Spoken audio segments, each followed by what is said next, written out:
Hello guys, this is your boy RB the producer from SMG Studio.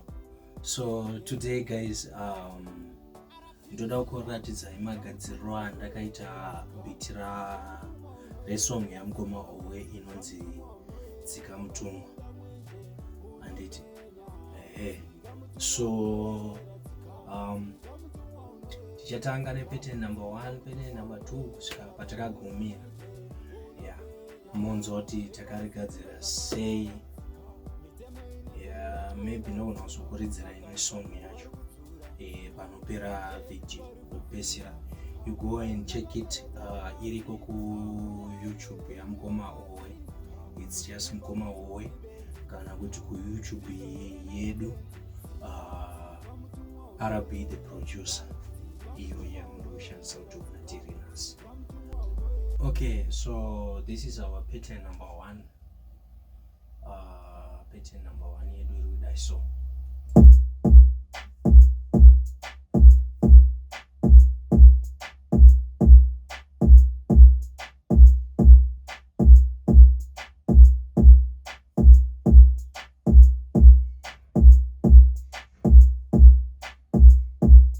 Just simple.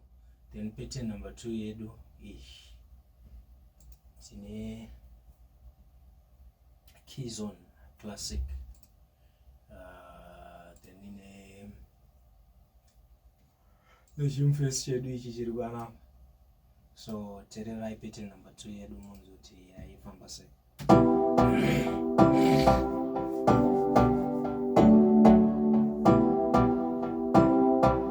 Dzika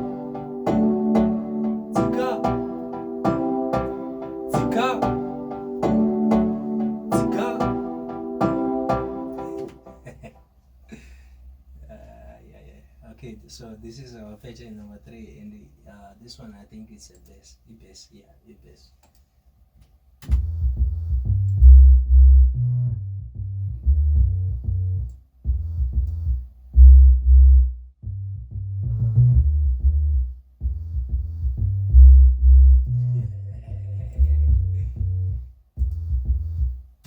Okay, pattern number 4.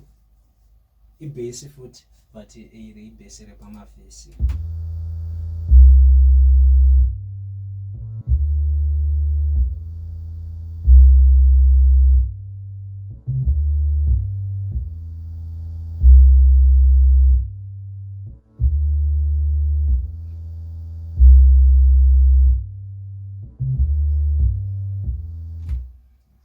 Okay, by pattern number 3, number 4, number 5, sorry.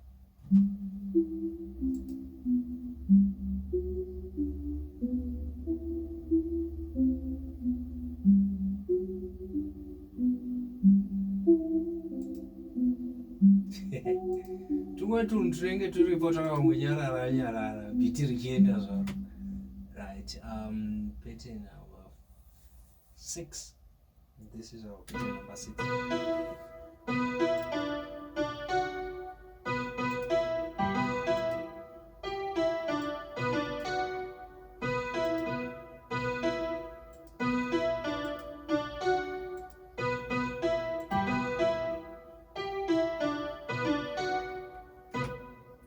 Okay, then to end up a pattern number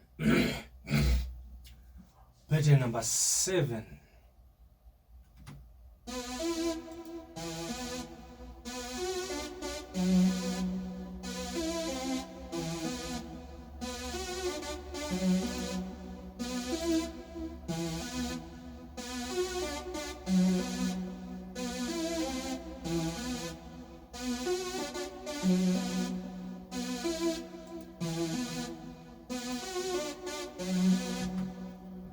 Okay, then pattern number 8. Number 8 yedu yanga yari chiko. Okay.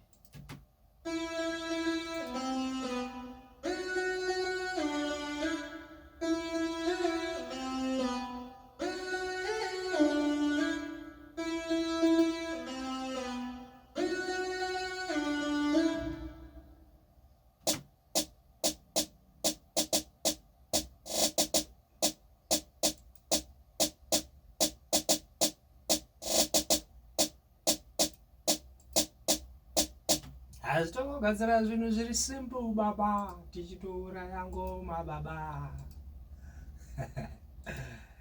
Okay, so this is our pattern number 10.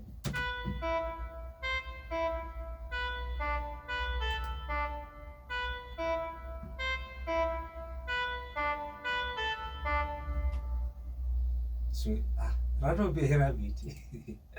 Okay. Ndo hiti rakagadzirwa rikatobuda nezvinhu izvezvi. Zvinhu zvingani 10, zvazviri 10. Zvinhu 10 zvakapedza song rikaita hit. Kana usingaizivi song unenge utori neproblem. So this is the beat. Ndakuita sei kuti this is the whole beat.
Okay guys, so sechai kuti Mukoma Owe Dzika mutumwa munzo hit ngoma rakaipa. Thank you for watching this video. Tinokutendai vatsigiri ve-SMG Studios, right? Ndo pamuzinda wedu panapa, ndo patinenge tichirekodhera music yedu tiri panapa. So uyai kustudio tishande, tigadzire mumanzi. Please musakanganwa usubscribe, kwakandikoshera singaiti. So thank you so much for watching this video. Thank you.